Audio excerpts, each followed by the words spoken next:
Salmo 2.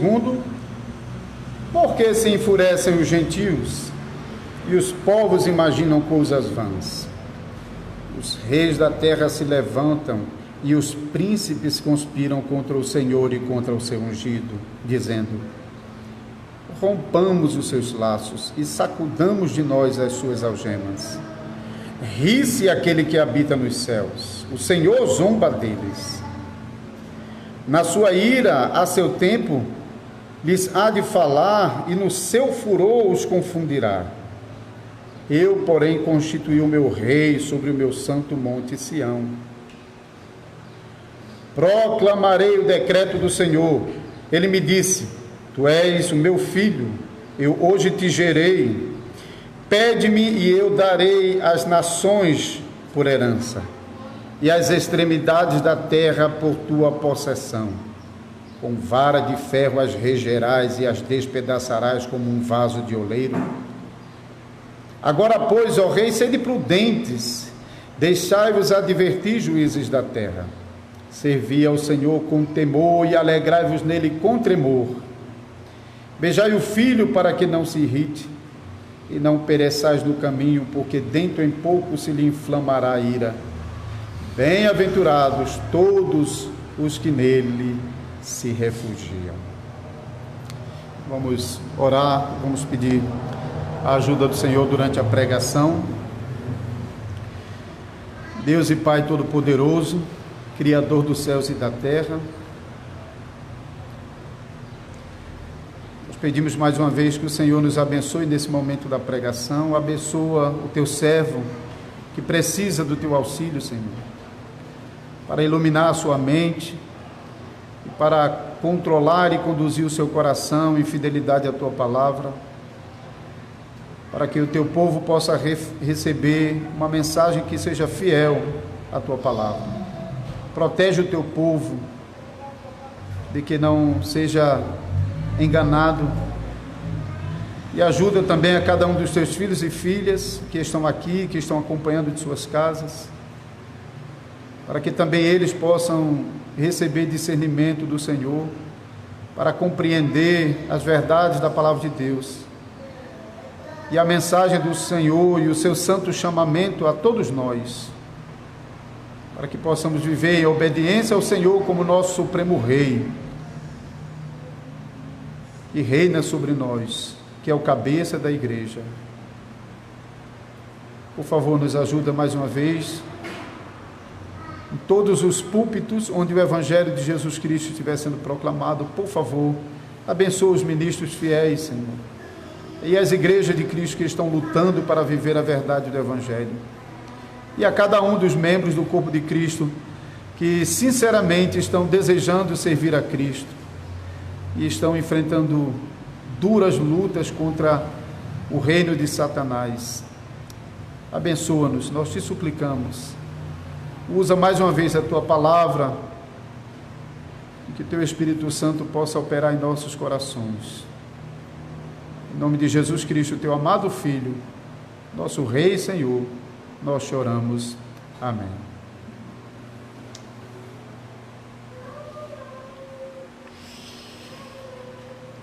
Amados irmãos e irmãs no Senhor Jesus Cristo, está sentado à direita de Deus. O Catecismo de Heidelberg, no domingo 19, explica o significado dessa sentença que vem do credo apostólico, lembrando que nós estamos, nesse momento, acompanhando os ensinos do Catecismo de Heidelberg acerca do credo apostólico, que é um resumo da confissão das igrejas de todos os tempos. E o credo, o Catecismo de Heidelberg, então, nos ensina que a sentença do credo que diz está sentado à direita de Deus resume a doutrina bíblica de que Cristo é igual a Deus, por isso está sentado junto ao trono de Deus, e que ele é rei sobre toda a criação, por isso que ele está sentado no trono, governando.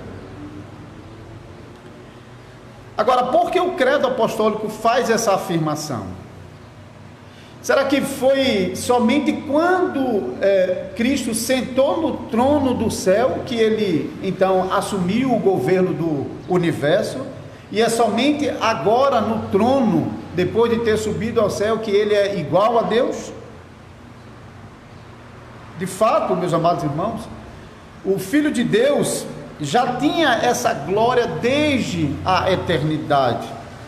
E ele tinha essa mesma glória durante o tempo em que ele encarnou e viveu entre nós aqui na terra. Pois o Filho de Deus sempre esteve com o Pai. João, capítulo 1, versículo 18, diz que ninguém conhece o Pai. Aquele que está no seio do Pai é quem o revela. E João 17:5, o próprio Senhor Jesus orando, disse assim: Pai, me dá de novo aquela glória que eu tinha junto a Ti antes que o mundo existisse. Então, o Filho de Deus já tinha essa glória junto ao Pai desde todos os séculos. Ele também sempre procedeu do Pai como um filho. E junto com o Pai, o Filho de Deus esteve ativo na criação do mundo e sempre esteve governando toda a criação. Então nunca houve um tempo em que Cristo não fosse Deus e Rei sobre toda a criação. Por que então o credo apostólico está nos ensinando nessa confissão que Cristo sentou no céu para governar? O credo fala dessa maneira, irmãos e irmãs, porque existe uma forma especial, diferente, como Cristo está agora sentado no céu, governando sobre toda a criação. Lembre-se que o Filho eterno de Deus, ele veio ao mundo, assumiu a nossa natureza humana, e é agora, nessa nossa natureza humana que ele assumiu, que ele então está sentado no trono do universo. Então, aquele que sentou no trono do universo para governar é agora o Deus homem, o Deus que assumiu a nossa humanidade, subiu ao céu, voltou para o seu lugar de glória e sentou-se no trono para governar. Jesus, quando ressuscitou, e antes de subir ao céu, ele disse: todo o poder me é dado nos céus e na terra. Como Jesus pode dizer que todo o poder é dado se ele nunca perdeu esse poder? Como ele pode falar de voltar ao céu se ele nunca esteve ausente de lá? A palavra de Deus fala assim, para deixar claro que agora aquele que senta no trono do universo é o Deus homem, o Deus que assumiu a nossa humanidade para nunca mais abandoná-la. Agora a nossa humanidade está junto com Deus, sentado no trono do universo, governando sobre toda a criação. Então esse é o entendimento do credo apostólico quando nós estamos lendo: está sentado à direita de Deus Pai Todo-Poderoso. Certo, Cristo é o Cristo que reina, o Deus homem. Mas sobre o que Cristo está reinando? Ou sobre quem ele está reinando? Sobre a igreja, como cabeça da igreja, como diz Efésios, a carta aos Efésios? Será que Cristo também não está reinando sobre o restante do mundo, sobre o restante da criação, sobre as demais pessoas desse mundo?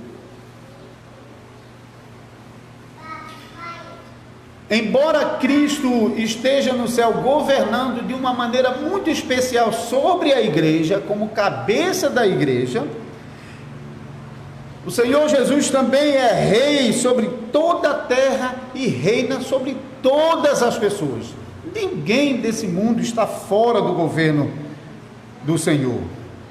Todos os reinos, todas as autoridades, todos os reis, todos os governantes, todos os príncipes estão sujeitos ao governo de Cristo. Quando Jesus estava diante de Pilatos, Jesus mesmo disse a Pilatos: nenhuma autoridade tu terias se do céu não te fosse dada.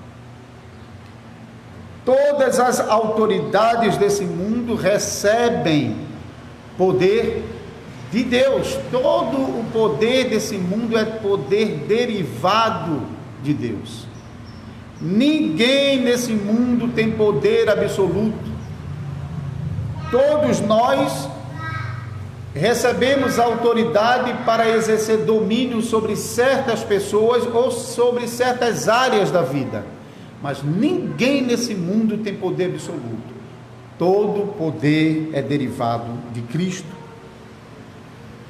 Então, a separação que existe não é entre Cristo como rei e os demais governantes desse mundo, mas a separação que podemos fazer é entre aqueles que aceitam o governo de Cristo e aqueles que não aceitam o governo de Cristo, porque Cristo de fato está reinando sobre todos.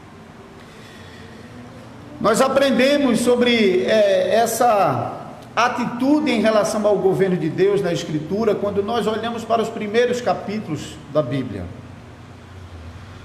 Nós sabemos que a relação entre Deus e os seus governados foi seriamente, drasticamente afetada com a queda, a começar com os nossos primeiros pais. Eles não permaneceram na obediência e submissão voluntária a Deus, como o seu Criador.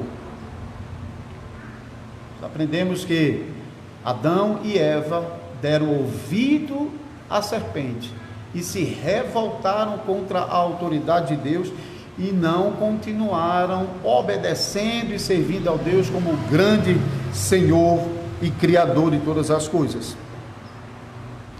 E essa atitude não ficou com os nossos primeiros pais, Adão e Eva.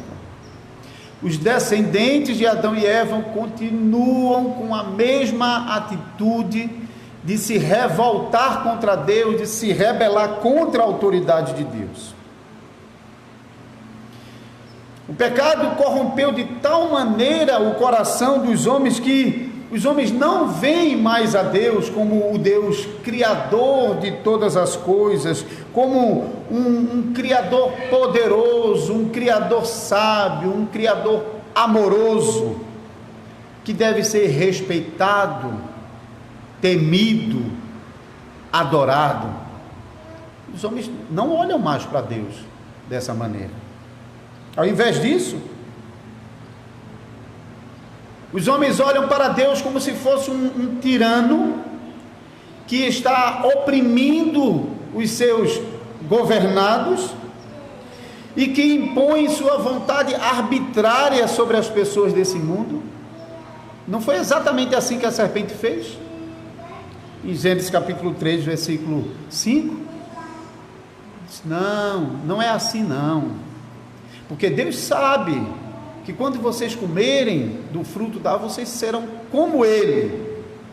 A sugestão da serpente é que Deus está sendo um dominador tirano que está impondo restrições sobre a sua criação. Nossos pais seguiram a sugestão da serpente e assim desprezaram a Deus e ao seu domínio.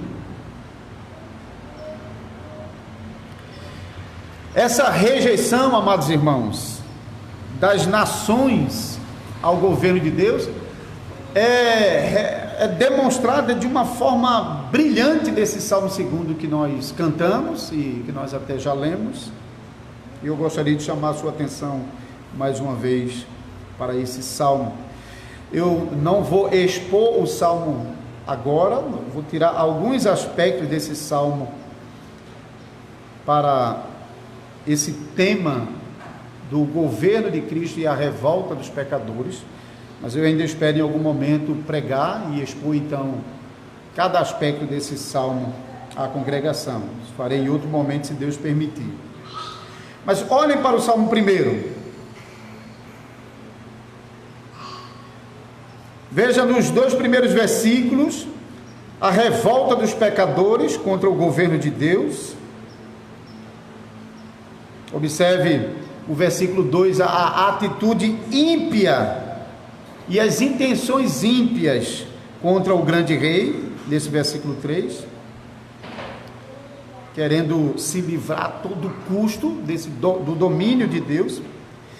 A partir do versículo 4 e 5, você vê então a resposta de Deus à sua tentativa inútil, vã, de querer eliminar Deus do governo do universo.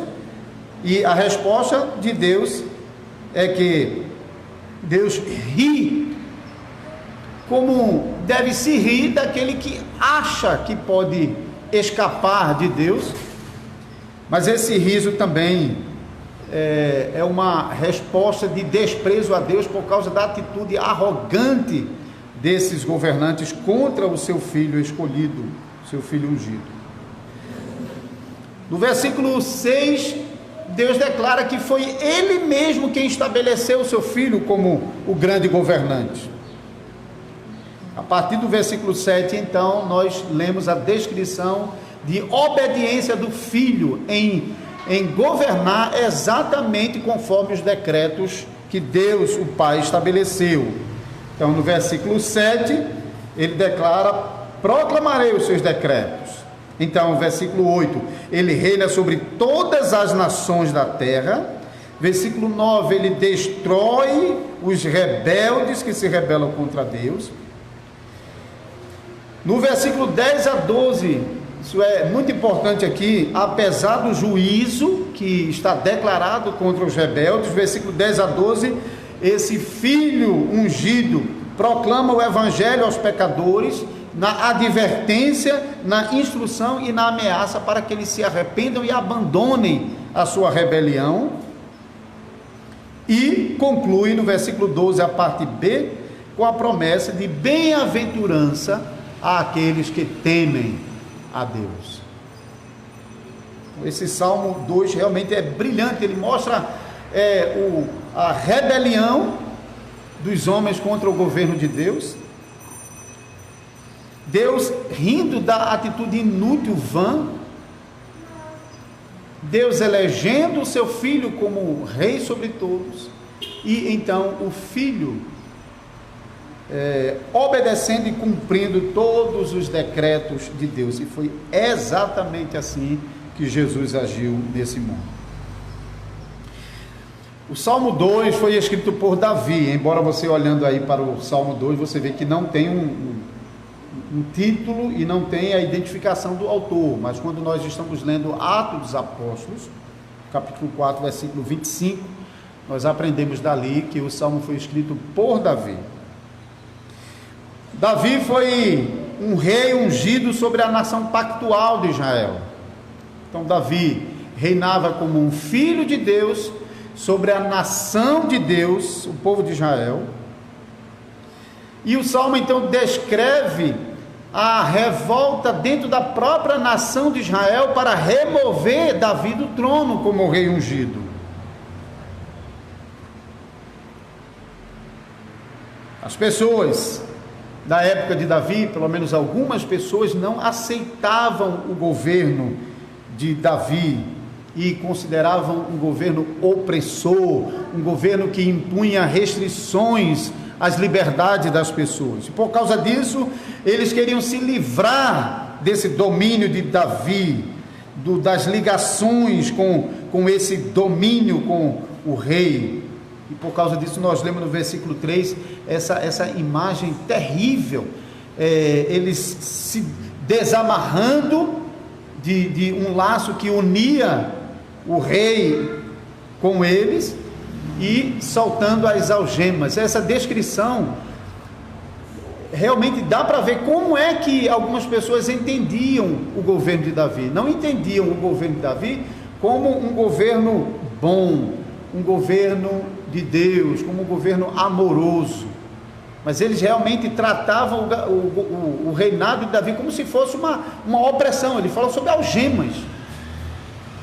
Algemas é uma imagem realmente forte para descrever um relacionamento de alguém que não está ali voluntariamente, está ali porque está obrigado.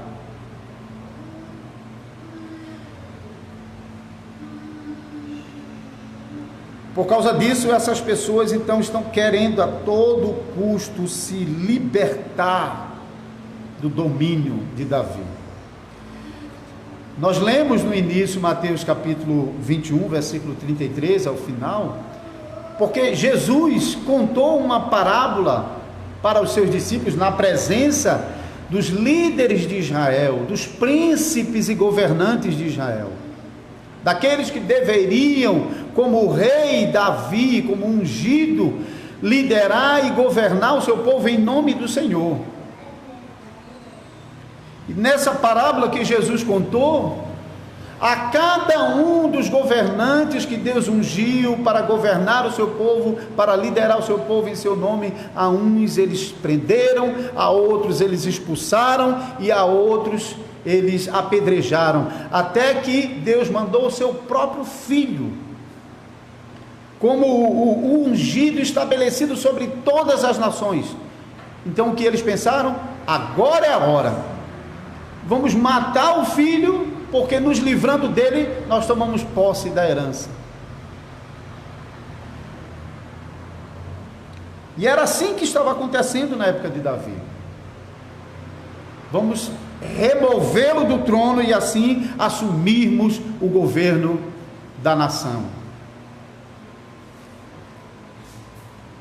Mas o Salmo mostra que Davi não estava governando a nação em seu próprio nome, não estava ali porque ele mesmo se intrometeu no ofício de governante da nação. Ele estava ali porque Deus, o próprio Deus, o havia estabelecido como rei da nação pactual. E isso garantia que o reinado de Davi continuaria até o fim. Apesar das revoltas, o fato de que foi Deus quem estabeleceu, era inútil qualquer tentativa de acabar com o reinado de Davi. Ele reinaria sobre o seu povo até o fim, e até o lugar onde Davi foi colocado seria estabelecido até o fim da vida de Davi. Ele, até o fim de sua vida, governaria sobre a nação pactual e no lugar que Deus havia estabelecido em Sião. Era inútil, então, qualquer tentativa de remover o rei ungido do Senhor. Agora, uma pergunta a ser feita é: esse salmo estava falando somente de Davi? É um salmo que está descrevendo somente o relacionamento de Deus com a nação pactual de Israel? Eu já mencionei o capítulo 4 de Atos dos Apóstolos.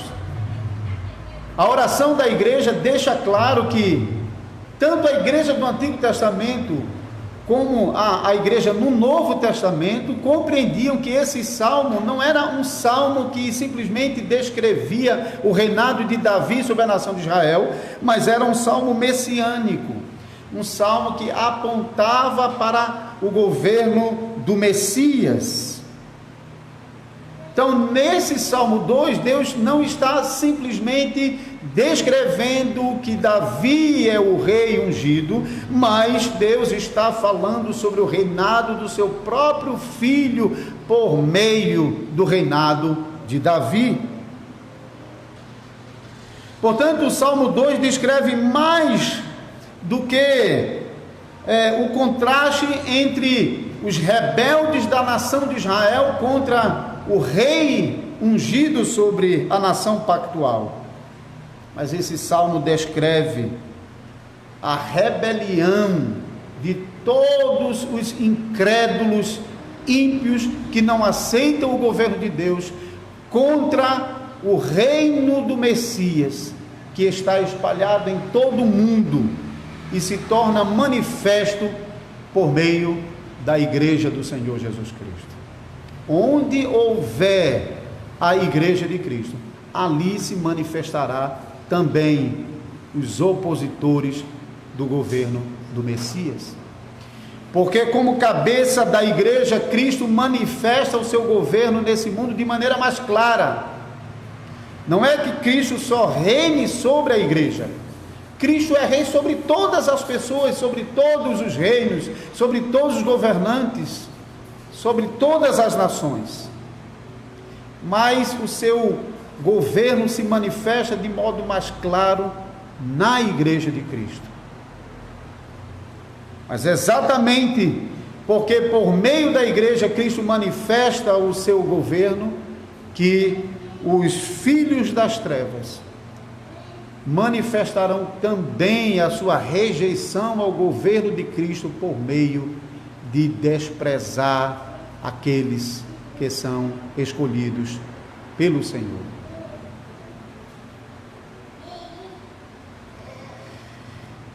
Cristo é o Filho de Deus que se assentou à direita de Deus. Cristo é o verdadeiro descendente de Davi. Ele é o Rei que reina eternamente sobre todas as gentes. Ainda que pecadores se revoltem contra o reinado do Messias, Ele continuará governando pelos séculos dos séculos até o fim, porque foi Deus mesmo quem o estabeleceu. E Ele vai governar exatamente onde Deus ordenou e sobre o que Deus ordenou. O Messias foi chamado para dominar sobre toda a terra, e Ele dominará até o fim, inevitavelmente. Não adianta o inferno abrir as portas contra Deus e contra a sua igreja, porque Deus é um rei que nunca ficará sem súdito. O seu reino visível nesse mundo, a igreja pode até diminuir, como de fato, em muitos momentos da história, diminuiu. Na época de Elias, a igreja Israel era visível para as nações, mas dentro de Israel, somente 7.000 não haviam se corrompido com a idolatria de Baal. E em muitas épocas, ao longo das eras, o número da igreja chegou a se diminuir drasticamente, mas Deus sempre preservou a sua igreja nesse mundo, para por meio dela continuar proclamando o reino do Messias, o reino de Cristo. Por isso o Salmo 2 é de fato um grande conforto para nós como igreja de Cristo nesse mundo, que somos atacados pelos opositores do reino do Messias. E não pense, irmãos, que nós escaparemos do ódio dos inimigos de Deus. Como o catecismo, no final, ele usa essa expressão: Ele lançará todos os seus e os meus inimigos na condenação eterna, porque os inimigos de Cristo são também inimigos da igreja. A igreja nesse mundo, como o reino visível de Cristo, enfrenta a tirania de governos ímpios que não aceitam ser governados segundo a palavra de Deus. Não aceitam ser governado pelo Filho que Deus estabeleceu sobre todas as nações. Eles querem eles mesmos governarem a si mesmo e aos demais ímpios desse mundo. Por isso eles desprezam o nome de Cristo, odeiam a Cristo, odeiam a sua palavra, desprezam a sua palavra, querem destruir a sua palavra e destruir a igreja. Para destruir o reino visível de Cristo nesse mundo, os ímpios fazem qualquer coisa. Às vezes eles usam a força, como nós sabemos que tem acontecido ao longo da história da igreja.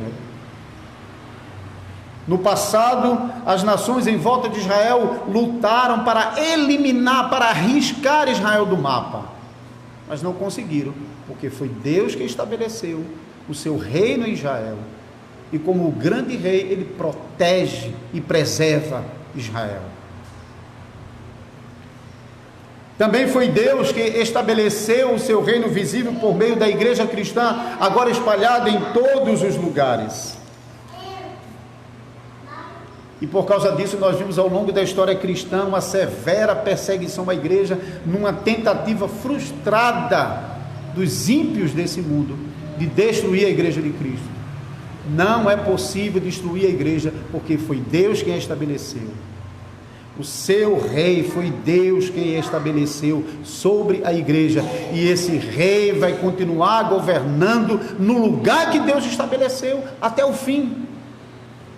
Por isso Deus ri,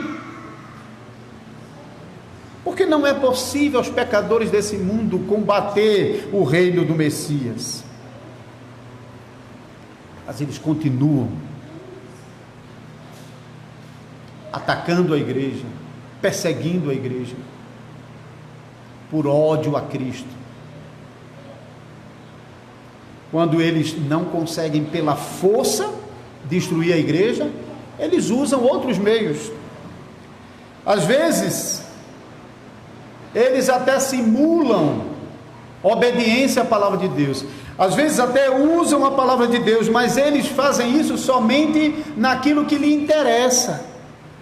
Então, naquilo que pode ser bom para eles, naquilo que pode lhe interessar, eles lançam mão da palavra de Deus.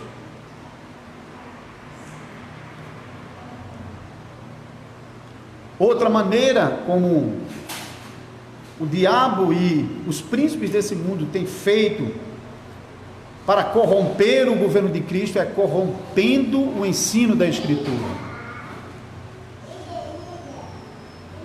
introduzindo e favorecendo até outras religiões. Muitas vezes nós vemos exatamente isso acontecendo, governos favorecendo outras religiões contra a igreja, enquanto governos estão perseguindo igrejas cristãs, estão financiando, patrocinando outras religiões.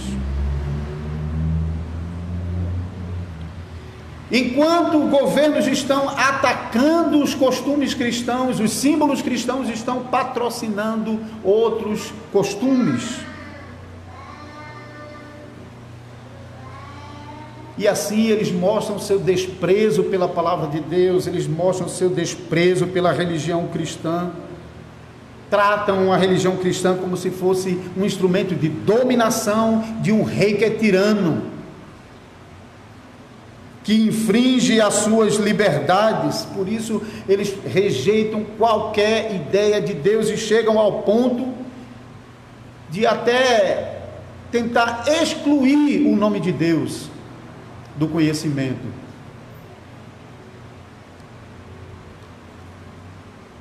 Os ímpios fazem de tudo para se livrar do senhorio de Cristo. Promovem ateísmo nas faculdades, financiam a cultura para disseminar uma cultura que seja contrária, pervertida, que destrua os costumes herdados da tradição judaico-cristã. Estabelecem novas leis que limitem ao máximo a igreja e que favoreça ao máximo as liberdades perniciosas dos pecadores desse mundo.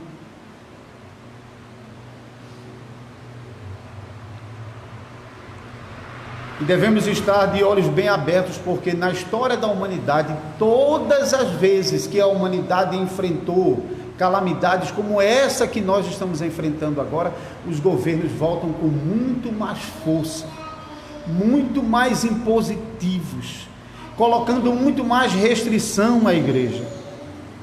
E em cada nova onda dessa, o secularismo se torna ainda mais forte e destrói, ou tem destruído, uma parte do cristianismo pelo mundo.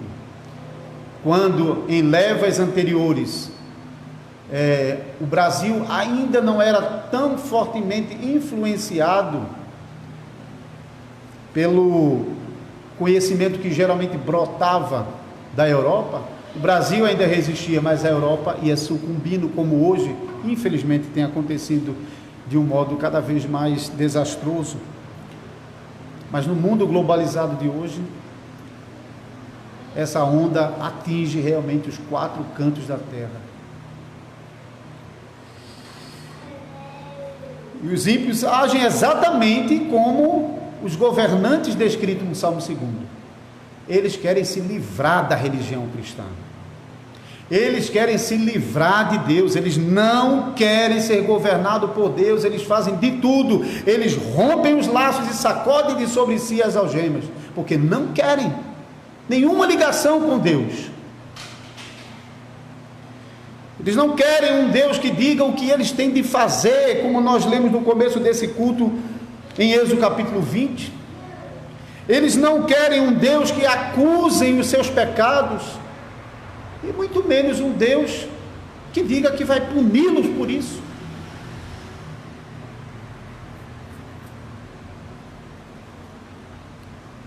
E como cristão, você acha que você vai escapar do ódio dos inimigos de Deus? Vai não. A não ser que você então abandone a fidelidade a Deus e então comece a fazer o jogo dos ímpios. Aí você não vai ser perseguido, você não vai perder agora com eles. E a igreja? Será que a igreja vai escapar?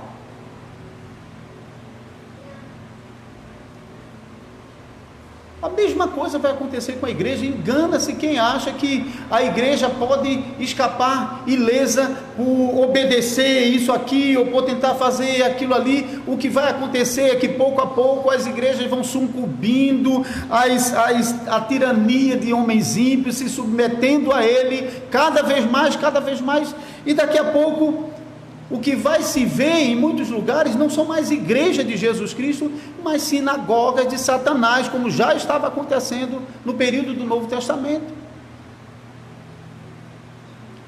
Igrejas que já tinham abandonado a Deus como seu Senhor e Rei, para servir a homens e para servir as falsas religiões, particularmente a religião do Estado, a religião que exalta o governante.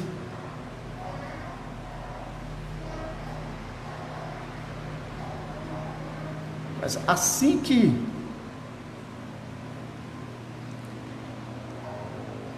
a igreja de Cristo Jesus reagir com força à tirania de homens ímpios, inevitavelmente vai sofrer.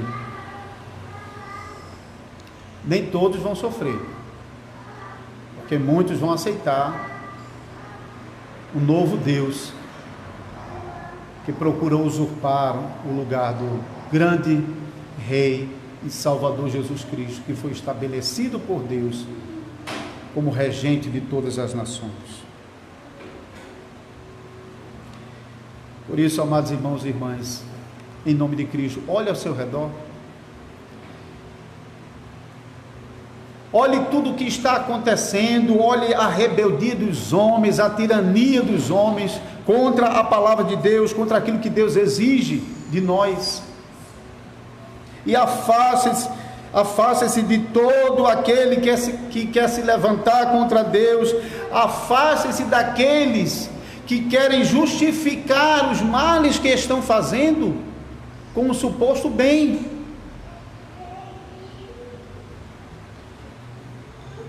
Porque isso já começa a aparecer. Alegando um bem promovido à humanidade, então eles exigem aquilo que a palavra de Deus condena. Ou do outro lado, ele nos proíbe de fazer aquilo que a palavra de Deus nos ordena, sobre pretexta alegação de que é para promover o bem geral de todos.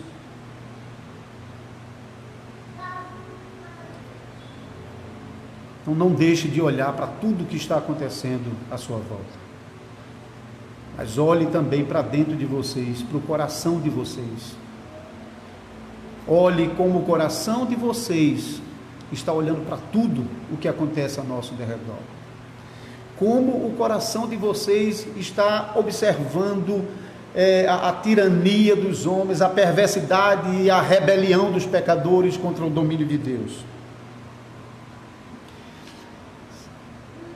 Não se perca somente olhando para os outros e para os males que as pessoas estão cometendo, para as revoltas dos pecadores contra o domínio de Deus. Olhe para o seu próprio coração, porque todos nós herdamos uma inclinação terrível contra a autoridade sobre nós. Nós temos uma tendência perversa de rejeitar o governo de Deus e, consequentemente, nos insurgirmos com qualquer autoridade legítima e que esteja agindo em nome de Deus, legitimamente e corretamente. Nós herdamos isso dos nossos pais, porque eles fizeram isso. Eles se insurgiram contra a autoridade de Deus. Mas você é chamado a observar o seu coração e a perceber as suas inclinações para empurrar você contra o seu Criador, como estava acontecendo com os nossos pais no paraíso. Lembre-se, irmãos, da advertência do Salmo 2: beije o Filho de Deus, para que ele não se ire contra você.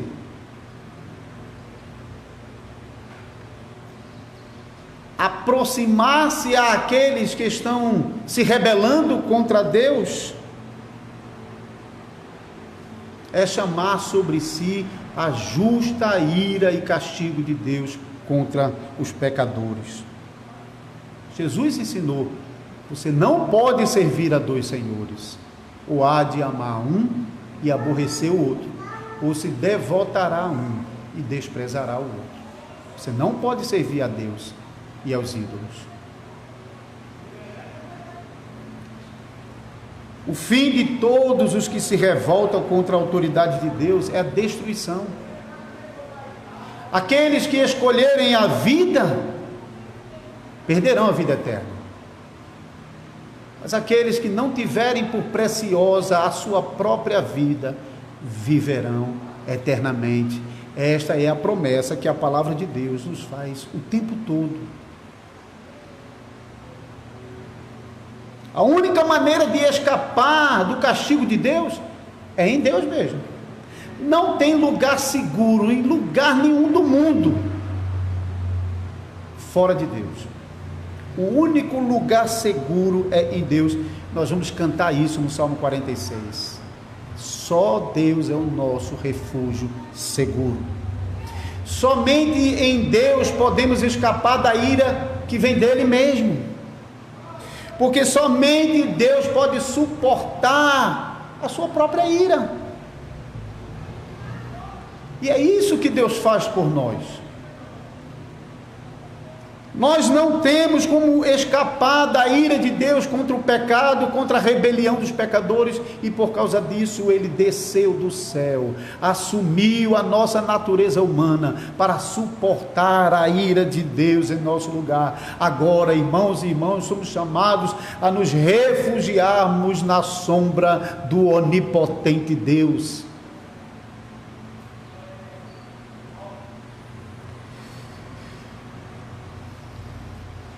Cristo está entronizado no céu. E como Deus encarnado, que sentou à direita do Pai, Ele nos enviou o Espírito Santo, para que o Espírito Santo estivesse conosco durante todos os nossos dias nesse mundo,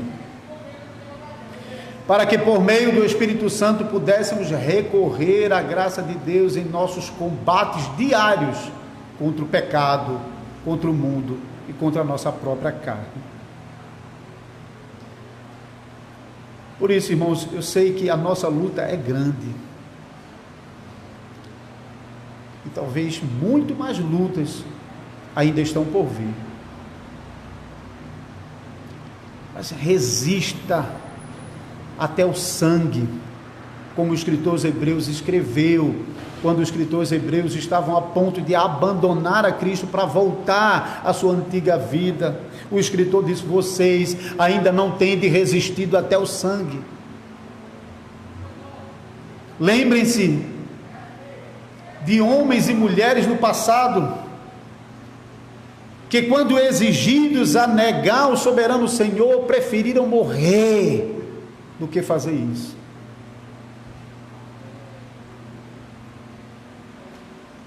Recorram à graça do Senhor,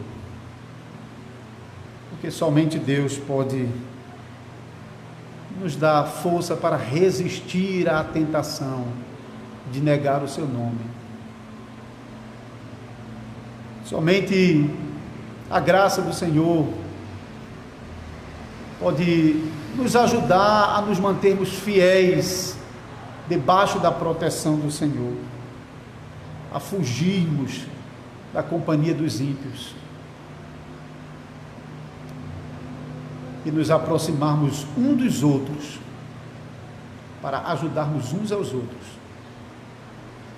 e para juntos, unidos, servirmos ao Senhor, ainda que seja ao custo da nossa própria vida. Amém.